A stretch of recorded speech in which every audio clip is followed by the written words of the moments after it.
Baik, di sini kami melakukan kerja kelompok yang dimana kami membahas tentang mekanisme transport aktif, pasif, dan makromolekul. Dan kami di sini menanyakan tentang permasalahan dari mekanisme transport aktif, pasif, dan makromolekul. Dan ChatGPT memberikan referensi permasalahan tersebut dalam bidang farmasi. Dan di sini saya mengambil permasalahan tentang transport makromolekul dan farmasi, yang dimana permasalahannya yaitu gangguan endositosis reseptor. Baik, di sini saya mendapatkan jurnal permasalahannya yang telah terindeks fokus Q1, yang dimana jurnalnya tersebut yaitu Frontiers in Aging Neuroscience, yang dimana pertanyaannya endositosis yang dimediasi klatrin pada penyakit Alzheimer, keterlibatan spesifik jenis sel dalam patologi beta amiloid.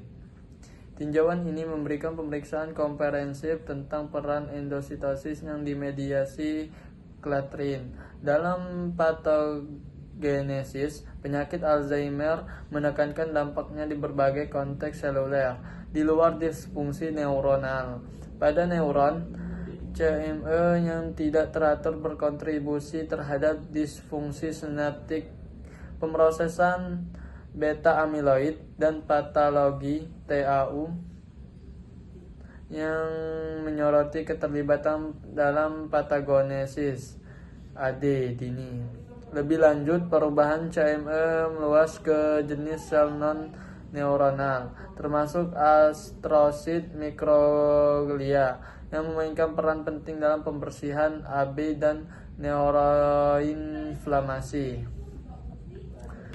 CME yang tidak teratur sel-sel ini menggarisbawahi implikasinya yang lebih luas dalam patofisiologi AD. Meskipun pada kemajuan yang signifikan, penelitian lebih lanjut diperlukan untuk menjelaskan mekanisme yang tepat yang mendasari disregulasi CME dan AD dan implikasi terapeutiknya. Secara keseluruhan, memahami interaksi kompleks antara CME dan AD di berbagai jenis sel menjanjikan untuk mengidentifikasi target dan intervensi terapeutik baru.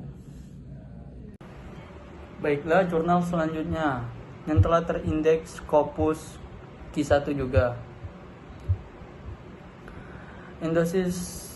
Endositosis yang dimediasi reseptor memainkan peran krusial dalam keberhasilan berbagai terapi dan tetap menjadi pusat pengembangan obat. Proses ini dimulai dengan pengikatan ligan ke reseptor spesifik yang memicu internalisasi dan transport intraseluler. Kompleks reseptor ligan. Kompleks ini kemudian diarahkan ke rute berbeda, baik menuju degradasi lisosomal maupun daur ulang ke permukaan sel, dengan implikasi terhadap luaran terapeutik. Tinjauan ini mengkaji interaksi reseptor ligan sebagai modulator utama endositosis, menekankan peran dalam membentuk desain dan efikasi terapeutik. Kemajuan dalam pemilihan pasangan reseptor ligan dan rekayasa ligan dengan sifat yang dioptimalkan telah memungkinkan kontrol yang presisi atas internalisasi, penyortiran endosomal, dan transport, sehingga menyediakan solusi yang disesuaikan untuk beragam aplikasi terapeutik. Dengan memanfaatkan wawasan ini, strategi seperti terapi berbasis RNA konjugat, obat antibodi ADC, dan platform degradasi protein tertarget TPD telah disempurnakan untuk secara selektif menghindari untuk mendorong degradasi lisosomal sehingga meningkatkan efikasi terapeutik. Dengan menjebatani mekanisme dasar endositosis yang mediasi reseptor dengan pendekatan terapeutik yang inovatif, tinjauan ini menawarkan kerangka kerja untuk memajukan pengobatan presisi. Baiklah, jurnal selanjutnya saya mengambil Journal of Cardiovascular Pharmacology and Therapeutics yang telah terindeks Scopus Q2. Baik. Penyakit kardiovaskular adalah penyebab utama kematian di Amerika Serikat dan di seluruh dunia. Faktor risiko utama untuk kondisi ini adalah peningkatan kadar kolesterol lipoprotein densitas rendah. Serum yang dimana statin telah berhasil mengurangi LDL-C serum ke konsentrasi yang sehat. Namun pasien yang tidak toleran terhadap statin atau mereka yang tidak dapat mencapai tujuan pengobatan mereka saat menjalani terapi statin intensitas tinggi, seperti mereka yang mengalami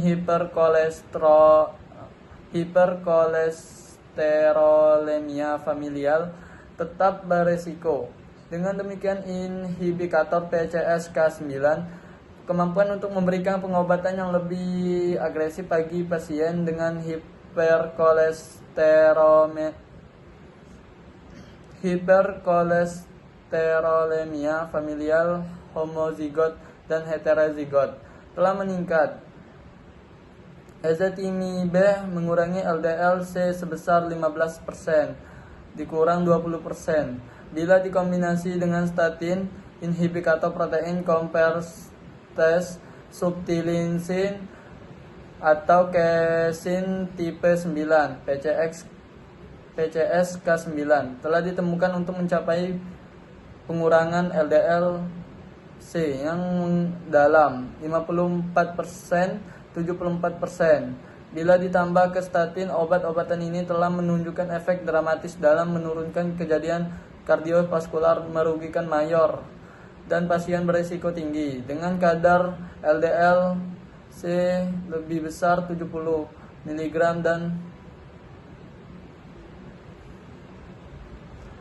dan dapat digunakan pada populasi yang intoleran terhadap statin atau tidak mencapai kadar target dengan terapi statin yang ditoleransi secara maksimal. Inhibitor PCSK9 juga menghasilkan efek samping minimal miopati. Efek samping yang umum pada pasien yang menggunakan statin jarang terjadi pada pasien menggunakan inhibitor PCSK9.